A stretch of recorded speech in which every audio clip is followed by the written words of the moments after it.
Welcome to Tennis Spin, where we put our spin on your tennis. Guys, do you remember the Head Instinct? Yeah, before they really changed it. One of the maybe second gen ones. Yeah. Sharapova use it? Stay tuned.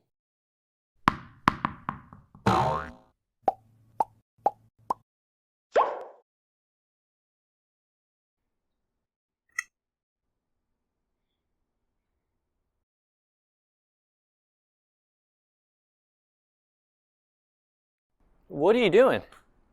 Hey, coach. I'm ricing. I hurt my ankle, so rice? Ricing. Ricing? Ricing. You mean rest, icing, compression, and elevation?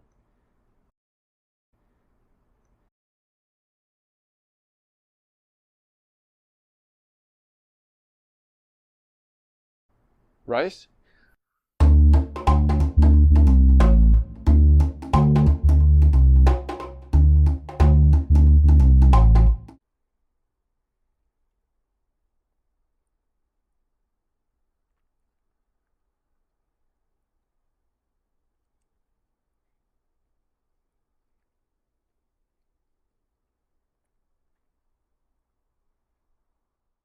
All right, so we got UTech Graphene Instinct MP today.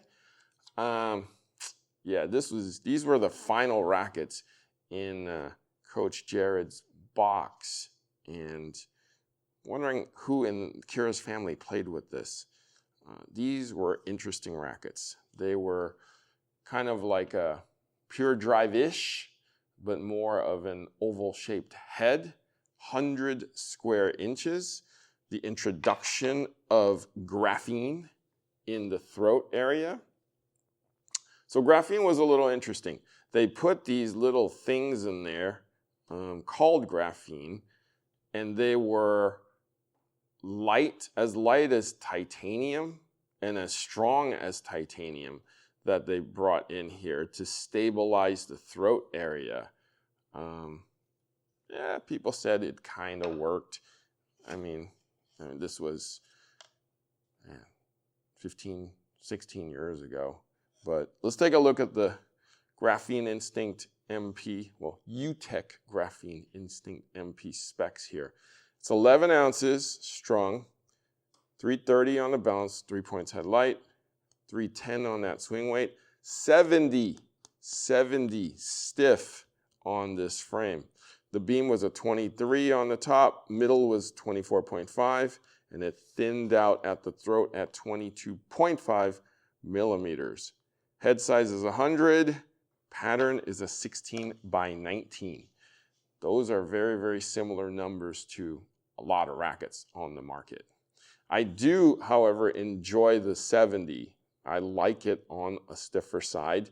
It just stabilizes the racket better, in my opinion, for those weekend warriors. And it just makes it more fun. Why are you gonna make a 100 racket in this type of a mold and not make it stiff? You know, that's always my question. I mean, this type of person wants it stiffer. They want the power when they strike it. And you kind of negate it anyways with the 100 head size, because I mean, if it was 105, okay, maybe too much power. But in a 100, I think you're fine. I think a lot more people should make a 70 stiffness on these. I would ask for 72. But yeah, you know, 24 right there, that's your power, right? And then you get your flex on the 22.5 there. Yeah. I remember when this came out, I think Sharapova was the one that endorsed it. I don't really remember much else about the racket, but let's go test it and see how it stands up today. Stay tuned.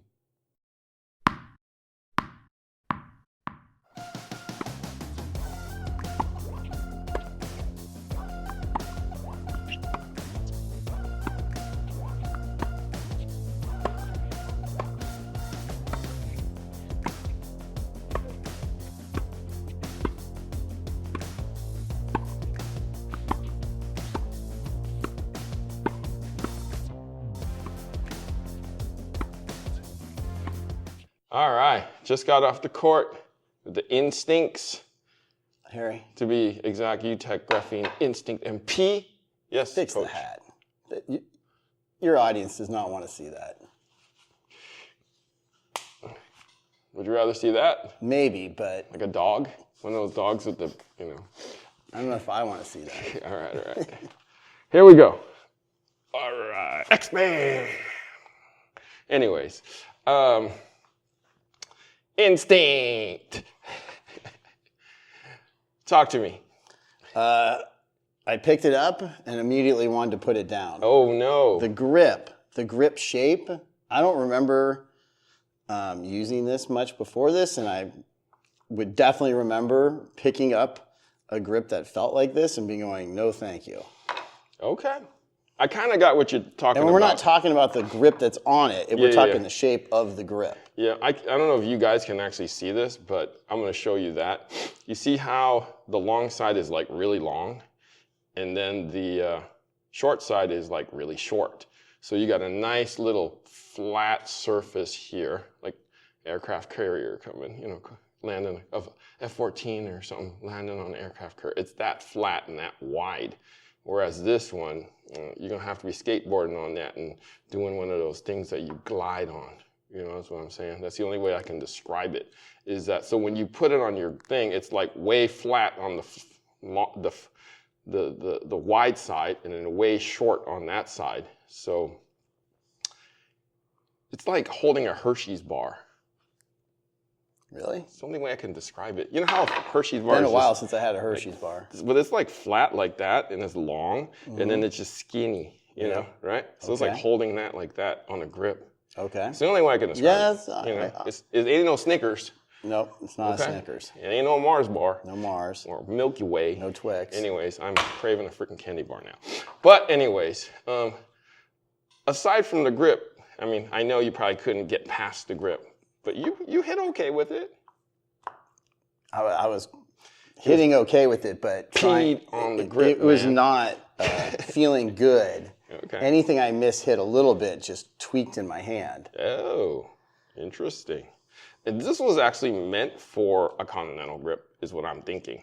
Because, you know, the flat side flat. I don't think anything nowadays is made for somebody with a continental-ish grip. So, But yeah. we do serve with the continental grip. You should volley with the continental grip. And you should hit an overhead with the continental grip. Okay. Moving on. Okay. Anyways, you should. Anyways, but Racket actually wasn't horrible. I mean, I agree with Coach Rob in that this should be a little more square and the bevel should be a little bit more even. And that would be a good reason to play with this racket. You had mentioned to me that as soon as he walked off the court, he's like, there's a reason why these rackets aren't used anymore today. I mean, I haven't seen an Instinct in a long time, so it could just be me, but... I just like imitating you. Great. Okay. So... Practicing your grumpy old man style. No, you're Mr. Rogers, man. It's a beautiful day in this tennis neighborhood. Anyways, yes, the racket actually played okay. Aside from the grip, it actually had a decent amount of power, had good feel. I mean, it's a 70 on the RA, so there's a good amount of power on this. Definitely had some punch on the volley, easy to swing. Ball took off. The grip is definitely an issue because even with my Western, you know, it was a little difficult because I was literally holding the slim side like that. So I was nowhere near that flat side. I was like holding it like that basically. And that was difficult for me. So I kind of understand why people don't play with this thing anymore. And I kind of understand why Head decided to change out of these grips. I actually don't remember them being this defined. This is extremely defined. It was definitely strange. Yeah, even this one is defined like that. But anyways, I mean, if you play with a grip that is flat, or you want a grip that's way flat on one side, and you never change grips, I would suggest you getting this. If you see this at a Goodwill, or G-Dub as I call it, pick it up for $5. It's worth it. Other than that, throw it back in the ocean. All right. Coach Rob, thank you for doing this test with me. I know you didn't like it, but somebody had to do it. We had to do it. All right. Coach Jared, Kira, family, thanks for the rackets. Now we know why you gave these to us. All right. Guys, thank you for watching Tennis Spin, where we put our spin on your tennis.